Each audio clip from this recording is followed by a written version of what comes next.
I'm Dr. Peter Cash, and this is my hobby.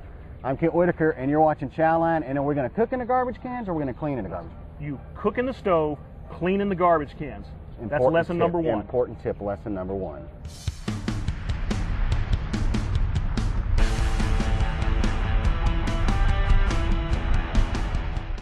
Headed out to the Tennessee Valley Railroad Museum in Chattanooga, Tennessee when I was working on the book Chow Line, because I found out how important trains were during the World War II.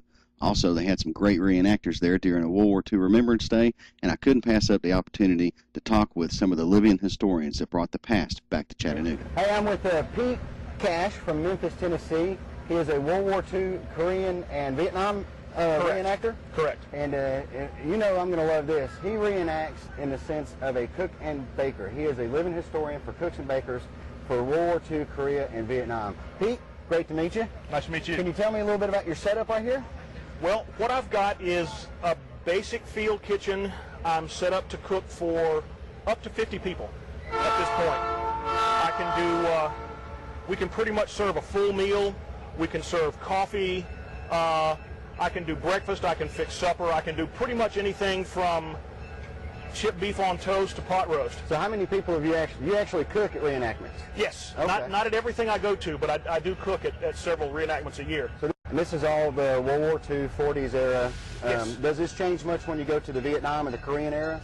Very little. Very little. The burner in the stove changes, a little bit changes about the stove, but there's plenty of photographic evidence of World War II era equipment still being used in Vietnam at least as late as 1969. There's a lot of stories in my book Chow Line too about some of the soldiers complaining that they're still getting some of the canned food from those eras too, so I think it all goes hand in hand. My name is Louis Farnell. I'm the director of the Southeast Veterans Museum, and we're here today with a D-Day commemoration and also sort of a World War II remembrance at the Tennessee Valley Railroad Museum.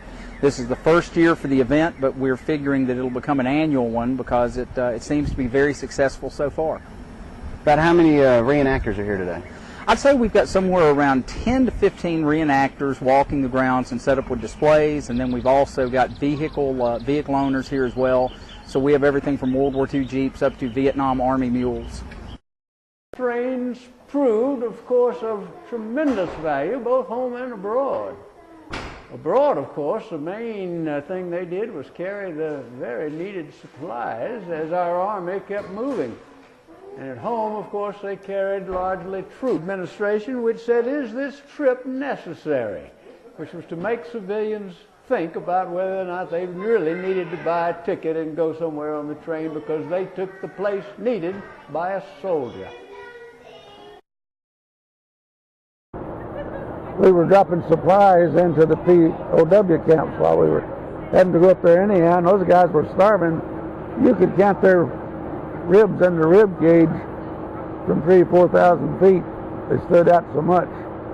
And so we dropped those supplies in there, and they were, you think they weren't glad to see them. Yeah. Same thing you use in a warehouse, pallet. Yeah, and they were put on a pallet, strapped down, and tied down, and then the chute was put on the pallet. It was a very rare occasion there was less than 21 hours, and most of the time it was between 21 and 24 hours round trip. And so we would normally eat just before we left.